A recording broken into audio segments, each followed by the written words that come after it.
અને આ વળતર ન ચૂકવવું પડે એટલે બધા બુદ્ધિપૂર્વકના ખેલ નાખે છે અને નિયમ બતાવે હું સેન્ટ્રલ ઇલેક્ટ્રિસિટી એમ કે રજીસ્ટ્રેશન કમિશન એમ CERS આવું. હવે ગામડામાં ભાઈ કોના બાપનો દીકરો છે એ જ કોઈને આ ખબર ન હોય. એ તો એટલી વાત માને બેન, મારી જમીન તમે 1 વીઘો લઈ જાવ એની સામે બજાર ભાવે મને 4 ગણા પૈસા આપી દો, ધેટ્સ ઓલ. અને એ બધાને જગ જાય છે કે આ ખેતરની કેટલી વેલ્યુ છે. રોડ કાંઠાનું હોય તો વધુ હોય, વળી બીજી કોઈ આમ હાવ વગડામાં હોય તો અંતરિયાળ હોય તો ઓછું હોય. એ જગ જાય છે, એમાં કઈ ચોરે છુપી તો છે નહીં. અને આ કઈ કલેક્ટર કે ફલાણા કે SDM કે ACP ને જે કોઈ અત્યારે અહીંયા આવીને દંડા પછાડે છે તો એને ખબર તો હોય જ.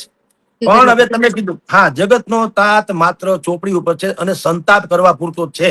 એટલે મને એમ થાય છે કે અહીંયા જે કાંઈ ગડમથલ ચાલે છે અહીંના ખેડૂતો હવે હમણાં જશે 15મી જૂને ટ્રેક્ટર રેલી નીકળશે ગાંધીનગર સુધીની એમ કહેવામાં આવે છે. હજારો ટ્રેક્ટર લઈને ત્યાં ધડબડાટી કરવા જાય.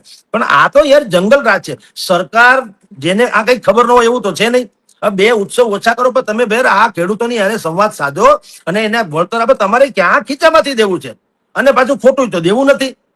ખીચામાંથી દેવું નથી એટલે કઈ ખેરા કરજો એમ નથી કહેતા, પણ તમારે ખોટું તો દેવું નથી ને.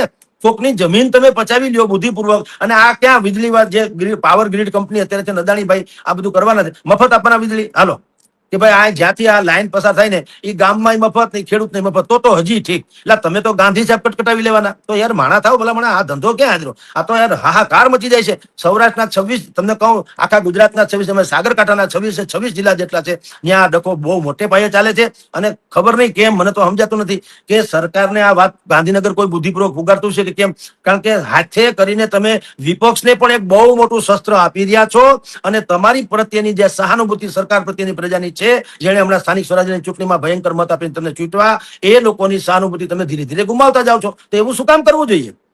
એ આપણી સમજણ બહારની વાત છે. અને અત્યારે રીતસર જય જવાન જય કિસાન બદલે જય નહીં બદલે જંગ જવાન વર્સિસ જંગ કિસાન ચાલી રહ્યો છે.